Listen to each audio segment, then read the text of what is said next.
Oh, so today's question is, Harley, what do you do about sugar rush? How do you prevent this? Sugar rush. What I do is I wear a bicycle helmet. I do it up. I get my glass. I get this is my blended cantaloupe or rock melon if you're in the southern hemisphere. Whoa. Try not to drop it on your lap.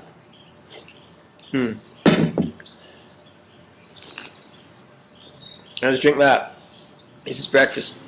I already had my water this morning. When the sugars, I can feel the sugar coming on now. Whoa, it's head spin. It's coming on strong. You always put the glass down. And then I normally collapse. I normally collapse for about 10 seconds. And then while wearing the helmet, perhaps you don't hit your head. And then starting to get conscious again, like semi-conscious. So that's how I deal with sugar rushes. That's what works for me. You know, what works for me, not what worked for you. I don't really know. I'll sort of sit on the fence. I don't really sort of say much. I'll sort of say what impresses people. I don't really tell people what they need to hear.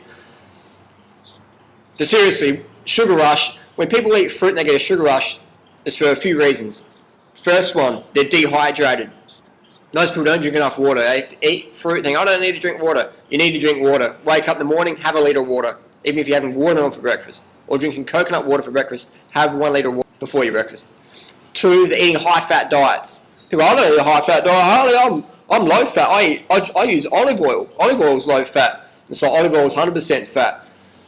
So when producing oil on our salads, you know, the body doesn't really recognise oil. It's just 100% pure refined fat with no water, carbohydrates, or protein or fibre. So it just sticks in our cells and it coats our insulin receptor sites. So when we consume some carbohydrates, sugar tries to go in the cell. It can't because it's getting blocked by excess fat.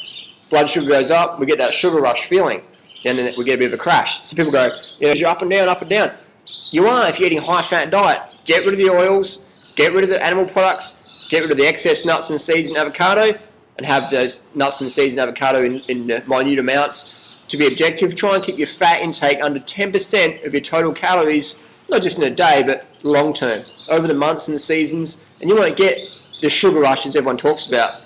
And probably the third biggest factor is sleep. Most people don't get enough sleep. Why? Because we live in this crazy society that says, if you go to bed when the sun goes down, it means you're sick. I say, staying up late means you're sick. You know, it's a sick habit to get into, and it's going to make us sick eventually.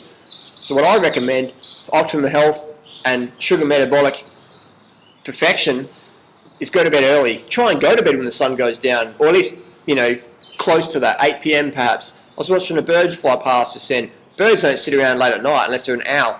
Most birds, unless they're nocturnal, when the sun goes down, they're down. So that's what I recommend is early to bed, early to rise. So that's my tip. Get your sleep, keep your fat intake low, stay hydrated, and you won't have these sugar rushes that people go on about.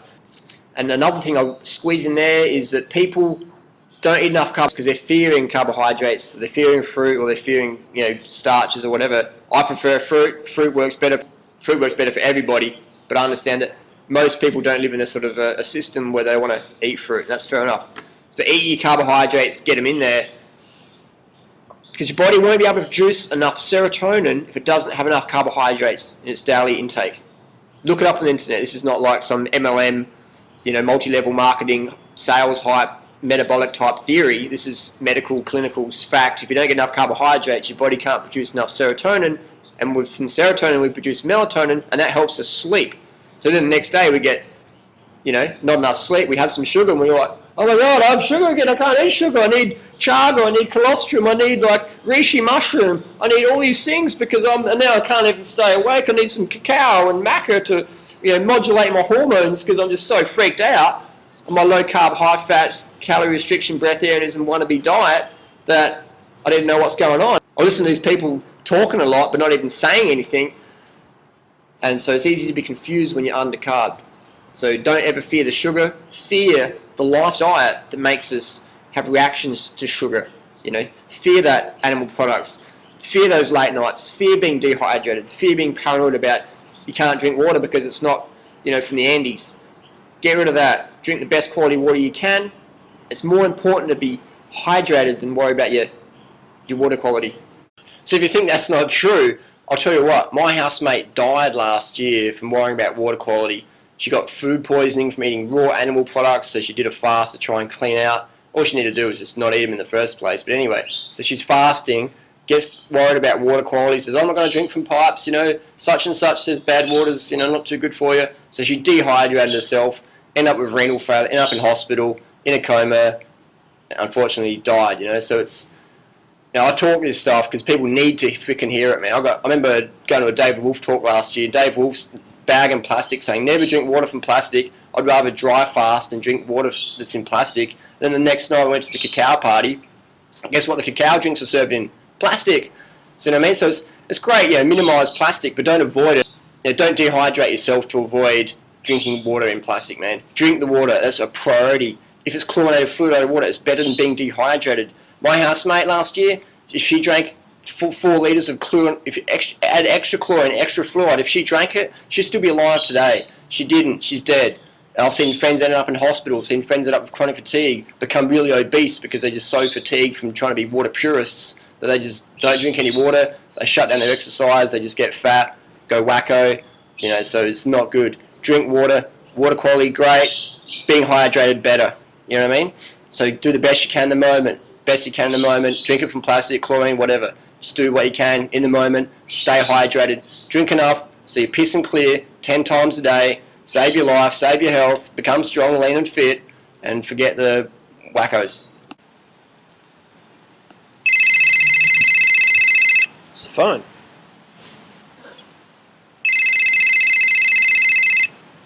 Hello? Yeah, this is Durianrider.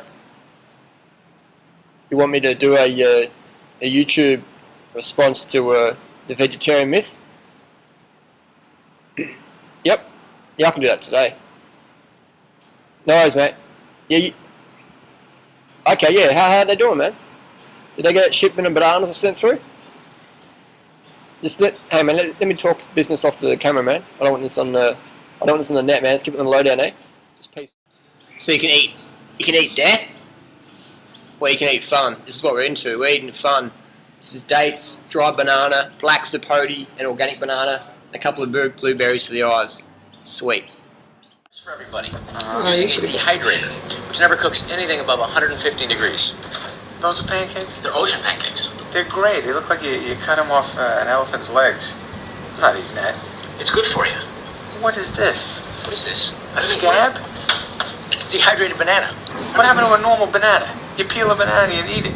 The kids will love it. It's fun, man. It doesn't go bad all day. You slice it up really thin. Oh, I see what you do with it. Oh, no, maybe you're right. This is good. Yeah. Is that what you meant for? You could do that. I guess you sorry. could. Well, I'd rather be hit by dehydrated fruit than a processed food. I'm just kidding around. So you think you're rich and you slap people dehydrated fruit? I don't think that. Don't say that.